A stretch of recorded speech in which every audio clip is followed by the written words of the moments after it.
Bismillahirrahmanirrahim. Assalamualaikum warahmatullahi wabarakatuh. Perkenalkan, nama saya Dulkaidah dengan NIM 200210053, kelas PAI 5B, Program Studi Pendidikan Agama Islam, Fakultas Tarbiyah dan Ilmu Keguruan, Institut Agama Islam Negeri Palopo. Baik, di sini saya akan mempresentasikan hasil makalah pengembangan evaluasi PAI yang berjudul Pengertian, Tujuan, dan Bentuk-bentuk Instrumen Non-Tes dengan dosen pengampu Bapak Dr. Bustanul Iman, RN.MA. Baik, yang pertama ada pengertian non-tes. Teknik penilaian non-tes jika dilihat dari kata yang menyusunnya, maka non-tes dapat kita artikan sebagai teknik penilaian yang dilakukan tanpa menggunakan tes, sehingga teknik ini dilakukan lewat pengamatan secara teliti dan tanpa menguji peserta didik. Non-tes biasanya dilakukan untuk mengukur hasil belajar yang berkenan dengan soft skill, terutama yang berhubungan dengan apa yang dapat dibuat atau dikerjakan oleh peserta didik, dari apa yang diketahui atau dipahaminya.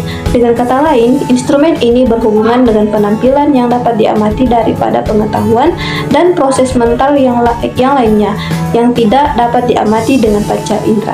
Ini menurut Widyoko tahun 2009. Yang kedua ada tujuan non-tes. Salah satu cara untuk mengetahui kemampuan peserta didik, apakah sudah memahami pembelajaran yang diharapkan atau belum, merupakan tujuan utama dari penilaian non-tes. Fungsi dari penilaian non-tes adalah sebagai berikut. Yang pertama, umpan balik bagi perbaikan proses belajar mengajar. Yang kedua, dalam menyusun laporan pengajuan belajar siswa kepada para orang tuanya. Yang ketiga ada bentuk-bentuk instrumen non-tes. Yang pertama ada pengamatan atau observation. Menurut Sudiono tahun 2009, observasi adalah cara menghimpun bahan-bahan keterangan atau data yang dilakukan dengan mengadakan pengamatan dan pencatatan secara sistematis terhadap fenomena-fenomena yang sedang dijadikan sasaran pengamatan.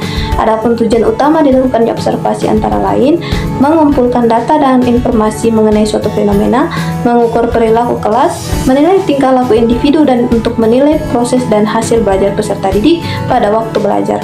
Untuk contoh dari instrumen observasi ini, teman-teman bisa lihat pada gambar di samping. Kemudian ada wawancara atau interview.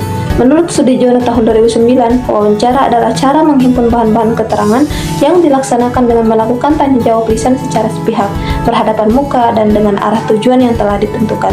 Sedangkan menurut Bahri tahun 2008, wawancara adalah komunikasi langsung antara yang wawancarai dan yang diwawancarai. Dari pengertian tersebut kita dapat simpulkan bahwa wawancara adalah suatu teknik pengumpulan data dengan jalan mengadakan komunikasi dengan sumber. Komunikasi tersebut dilakukan dengan dialog atau tanya jawab secara lisan, baik langsung maupun tidak langsung, menggunakan alat komunikasi. Gambar di samping merupakan contoh dari pertanyaan-pertanyaan yang sering diajukan. Teman-teman bisa lihat apa saja contoh-contohnya. Kemudian ada angket atau kuesioner.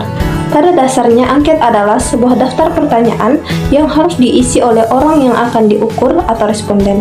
Adapun tujuan penggunaan angket atau kuesioner dalam proses pembelajaran adalah untuk memperoleh data mengenai latar belakang peserta didik sebagai salah satu bahan dalam menganalisis tingkah laku dan proses belajar mereka. Hal ini juga disampaikan oleh Yusuf dalam Arniatu 2010 yang menyatakan kuesioner adalah suatu rangkaian pertanyaan yang berhubungan dengan objek yang dinilai dengan maksud untuk mendapatkan data. Yang terakhir ada studi kasus. Studi kasus adalah mempelajari individu dalam proses tertentu secara terus-menerus untuk melihat perkembangannya. Ini menurut D. Jemara tahun 2000. Misalnya peserta didik yang sangat cerdas, sangat lamban, sangat rajin, sangat nakal, atau kesulitan dalam belajar. Untuk itu, guru menjawab 3 pertanyaan inti dalam studi kasus, yaitu yang pertama, mengapa kasus tersebut bisa terjadi? Yang kedua, apa yang akan dilakukan oleh seseorang dalam kasus tersebut? Yang ketiga, bagaimana pengaruh tingkah laku seseorang terhadap lingkungan tersebut. Alhamdulillah, itulah tadi pemaparan presentasi dari hasil makalah saya. Kurang dan lebihnya mohon dimaafkan. Billahi fisabilil haq fastabiqul khairat. Wassalamualaikum warahmatullahi wabarakatuh.